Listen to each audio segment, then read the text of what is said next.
चलिए, तो यूरोडोप के सॉल्यूशन सीरीज में आपका स्वागत है। क्वेश्चन नंबर 1.82 हम लोग कर रहे हैं। इसमें क्या है ना, एक अरेंजमेंट दिया वैसे एक वेज है, पुली है, इस पर एक ब्लॉक है, ठीक है। सारा सरफेस स्मूथ है। तो आपसे पूछ रहा है कि वेज का एक्सेलेरेशन क्या होगा, ठीक। तो मान लेते हैं वेज का एक्सेलेरेशन इधर होगा कैपिटल ए। क्या होगा? कैपिटल ए, ठीक। तो ऐसा करते हैं, इसका डायग्राम हम अलग से बना लेते हैं।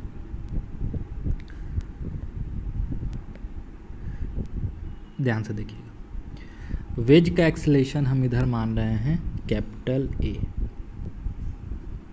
ठीक। और वेज के रिलेटिव इस ब्लॉक का, इसका एक्सेलेरेशन हम मान रहे हैं वेज के रिलेटिव है तो इस डायरेक्शन में होगा। अगर वेज पे बैठोगे तो ऑब्वियसली ये नीचे या ऊपर जाता हुआ दिखेगा, तो हम नीचे की तरफ मान रहे हैं ए आर। कोई दिक्कत? चलो, तो सबसे पहला काम हम लोग क्या करेंगे, फ्री बॉडी डायग्राम बनाते हैं, है ना। तो स्टार्ट करते हैं।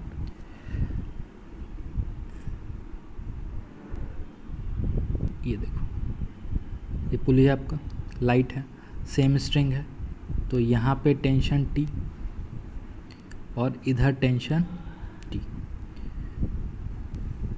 ठीक है। अभी हम वेज के लिए बना रहे हैं और ये वाला ब्लॉक इस पे लगा रहा होगा नॉर्मल एन, ठीक। ब्लॉक का हम अलग से बना लेंगे, उसके लिए परेशान होने की ज़रूरत नहीं। नीचे से लग रहा होगा एक नॉर्मल, तो उसको बोलते हैं एन डैश, और वेज का खुद का वेट नीचे लग रहा होगा एम जी। और तो कहीं से कोई फोर्स नहीं लग रहा है ना। चलो, और वेज को हम इधर मूव करता हुआ मान रहे हैं ए, ठीक। अब ध्यान से देखना। अच्छा, वेज के लिए हमको पता है कि इसका एक्सेलेरेशन हॉरिजॉन्टल में है, तो वेज के लिए हम एक्सिस ऐसे चूज कर सकते हैं, एक्स और वाई, ठीक है। ये वेज के लिए हम एक्सिस चूज कर लेते हैं। तो सारे फोर्सेस को एक्स वाई में रिजॉल्व कर दें वेज के लिए। तो देखो, इस टेंशन को तो रिजॉल्व करने की ज़रूरत नहीं है, एम जी को रिजॉल्व करने की ज़रूरत नहीं है, एन डैश को रिजॉल्व करने की ज़रूरत नहीं है, इस नॉर्मल को रिजॉल्व करने की ज़रूरत है। तो इस नॉर्मल का कंपोनेंट इधर हो जाएगा। ये मान लो अगर आपका अल्फ़ा है तो ये 90 माइनस अल्फ़ा और ये अल्फ़ा हो जाएगा, तो ये हो जाएगा एन कॉस अल्फ़ा, और ये कंपोनेंट हो जाएगा एन साइन अल्फ़ा। इसको हटा दो आप, ठीक है। अब ध्यान से देखो, इस टेंशन को रिजॉल्व करो।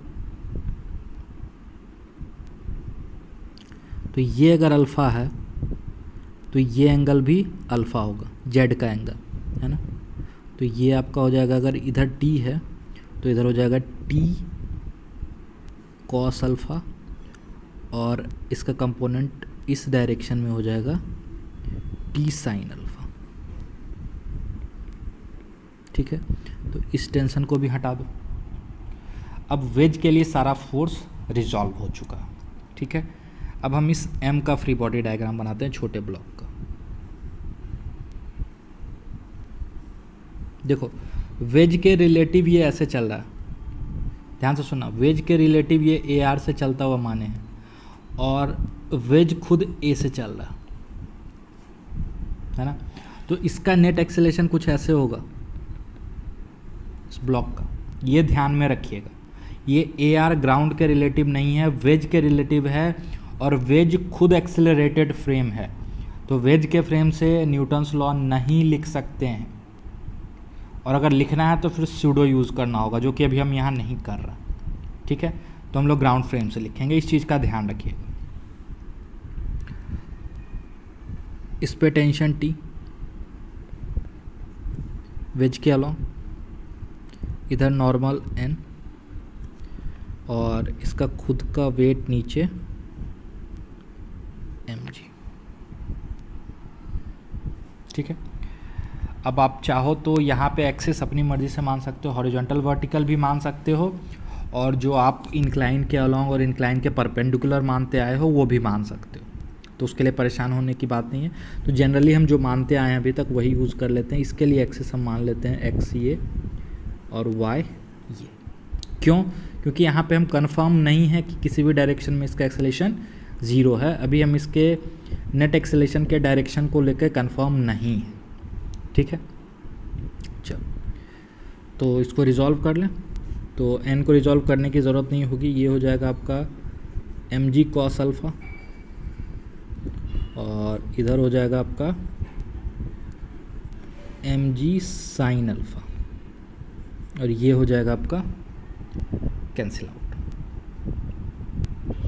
ठीक है। अब अगर आप ध्यान से देखते हो, बिल्कुल ध्यान से सुनना मेरे को, यहाँ पे हम थोड़ा सा फास्ट चलेंगे, ठीक है। हम वेज के फ्रेम में बैठ जाते हैं, ध्यान से सुनना। अगर हम वेज के फ्रेम में बैठ जाएंगे तो वेज अब रेस्ट पे आ जाएगा। अगर हम वेज के फ्रेम में बैठ जाते हैं तो वेज रेस्ट पे आ जाएगा, और वेज रेस्ट पे अगर आ गया तो ये दीवार हमको इधर कितने से आता हुआ दिखेगा? ए से। बिल्कुल ध्यान से सुनिएगा, मतलब ये सेपरेशन कितने से कम हो रहा होगा? ए से, ठीक है। ये जो सेपरेशन घट रहा होगा उसका डबल डेरिवेटिव क्या हो जाएगा? ए। मतलब अच्छा, जितने स्पीड से यहाँ रस्सी कम हो रहा होगा उतने स्पीड से यहाँ रस्सी इसको मिल रहा होगा। तो हम ऐसे बोल सकते हैं रिलेटिव से कि अगर हम इस पे बैठ जाते हैं तो ये अगर ए से आता हुआ दिख रहा है तो इसके रिलेटिव ये ए से नीचे स्लाइड करता हुआ दिखेगा।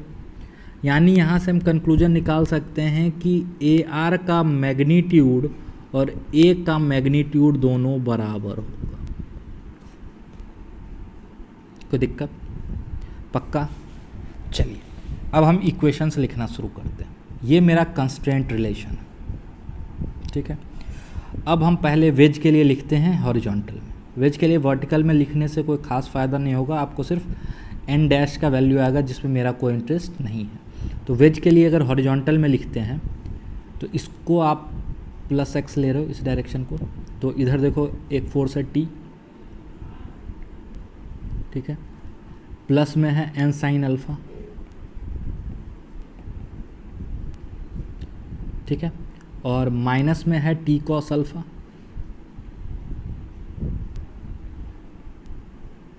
This must be equal to mass into acceleration.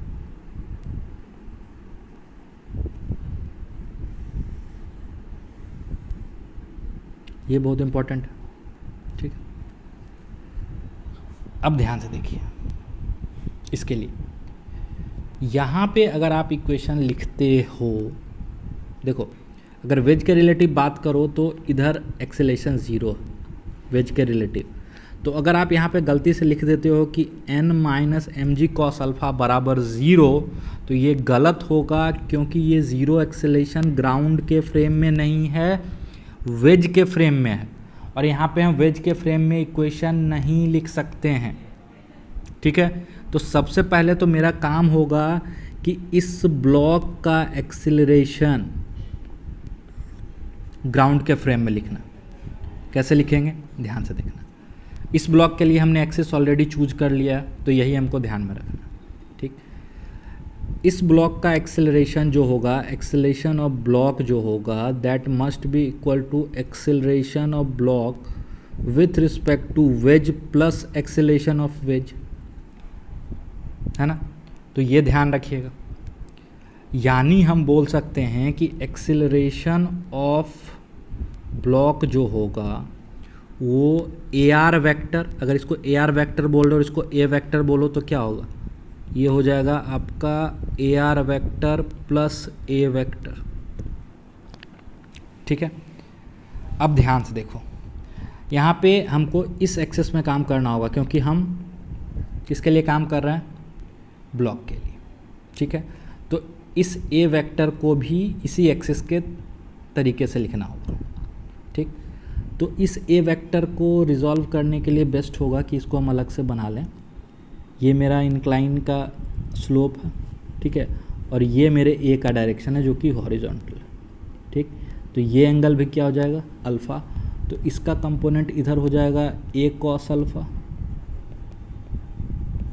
और इधर हो जाएगा ए साइन अल्फ़ा।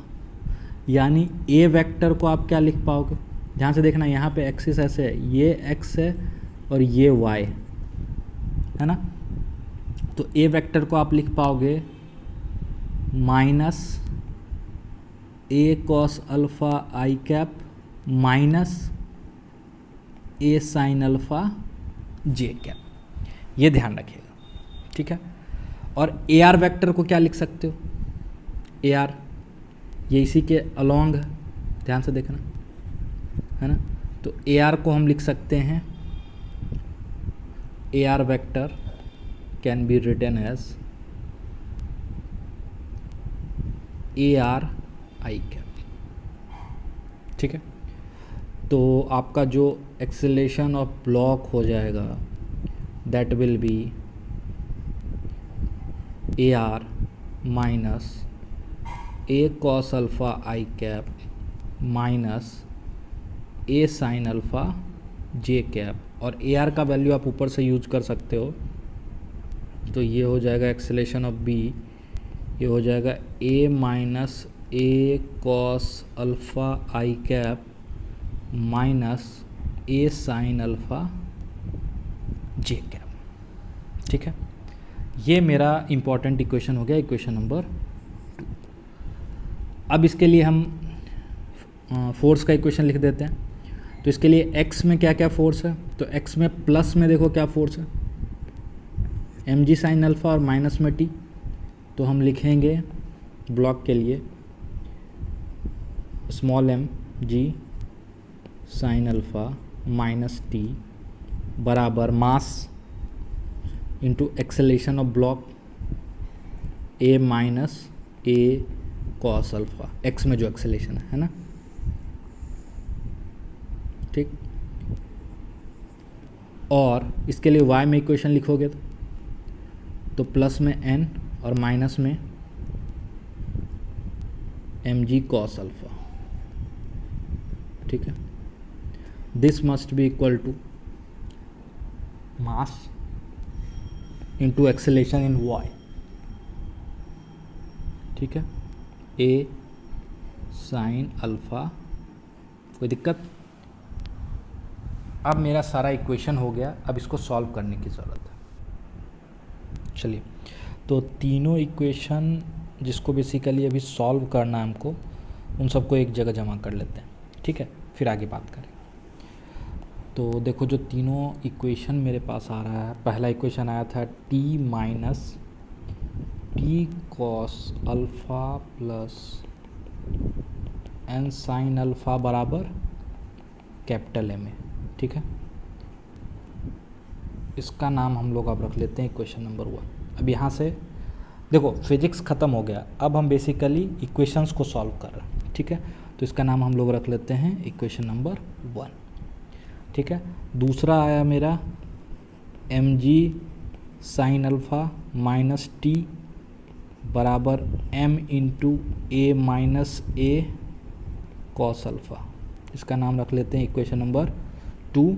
और ये जो तीसरा आया था अभी n minus M G cos alpha बराबर minus M A sine alpha, इसको रख लेते हैं इक्वेशन नंबर 3। ऑल्दो ये तीनों आप सॉल्व कर सकते हो खुद से, बट आप सोचोगे कि मास्टर को नहीं आ रहा है ना, तो इसलिए हम हेल्प कर रहे हैं, ठीक है।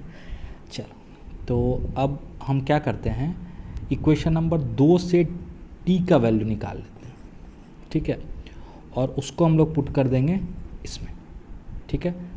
तो बेसिकली क्या करना है कि 2 से अगर हम t का वैल्यू निकालते हैं तो t कितना आ जाएगा, t आ जाएगा मेरा M ji sine alpha minus M A 1 minus cos alpha, ठीक है। इसका नाम मान लो हम लोग रख लेते हैं इक्वेशन नंबर 4। अब इसको करना है इक्वेशन नंबर 1 में पुट कर देते हैं, ठीक है। तो आप स्टेप्स लिख लेना कि बाद में गड़बड़ ना हो। पुट इन इक्वेशन 1 जो अभी निकाले 1, ठीक है। तो जब आप इसको इसमें पुट करोगे तो यू विल गेट n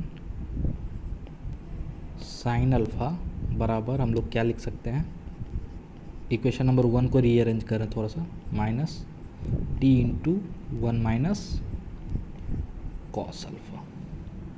ठीक है, इसमें अब हम इसको पुट कर देते हैं तो क्या आ जाएगा, n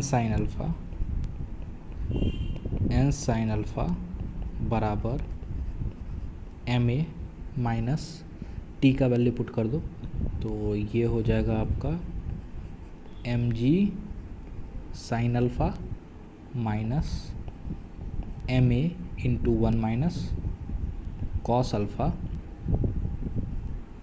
into 1 minus cos alpha. ठीक है, अब हम क्या करते हैं, n का वैल्यू यहाँ से इक्वेशन नंबर 3 में से n का वैल्यू निकालते हैं और उसको इसमें पुट कर देते हैं। ठीक है, तो जब आप इसको ऐसे पुट करोगे तो आपको मिलेगा एम जी cos alpha minus small M, sorry, M ए sine alpha into sine alpha बराबर, इसको भी ऐसे रहने देते हैं इस साइड को, M A minus M G sine alpha minus M A into 1 minus cos alpha और मल्टीप्लिकेशन में ही है 1 माइनस कॉस अल्फ़ा। ठीक है, अब इसमें एक ही अननोन है a, तो हम लोग क्या करते हैं, a वाले सारे टर्म को एक साथ ले आते हैं। ठीक है, और बाकी टर्म दूसरे साइड लेके चले जाओगे तो आपका बचेगा a into capital M plus small m into 1 minus cos alpha का whole square plus m sine square alpha, और इधर आपका सिर्फ बचेगा एम जी साइन अल्फ़ा। एम जी वाला सारा टर्म जब इस साइड ले जाओगे तो आपका बचेगा एम जी साइन अल्फ़ा। ठीक है, इसको थोड़ा सा सॉल्व करते हैं तो a into M plus M cos square alpha minus 2m cos alpha plus m sine square alpha बराबर एम जी साइन अल्फ़ा। ठीक है, इसको रीअरेंज कर लेते हैं तो ये हो जाएगा m plus 2m into 1 minus cos alpha बराबर एम जी साइन अल्फ़ा। ठीक है, तो यहाँ से सॉल्व करोगे तो आपका जो रिक्वायर्ड एक्सीलरेशन है उसका वैल्यू आ जाएगा M ji sine alpha divided by m plus 2m into 1 minus cos alpha. ठीक है, ऑल्दो ये पूरा का पूरा गणित है जो आपको आना चाहिए, फिजिक्स यहाँ पे ख़त्म हो जाता। ठीक, बट ऐसा आपको ना लगे कि आपके मास्टर को ही गणित नहीं आ रही है, इसलिए मैंने सॉल्व कर दिया ताकि आपको कोई परेशानी नहीं हो उसको सॉल्व करने में, अगर कहीं पे कोई सिली मिस्टेक्स हो रहा हो तो। ठीक है, तो आप इससे एक बार ज़रूर मैच कर लें। Thank you.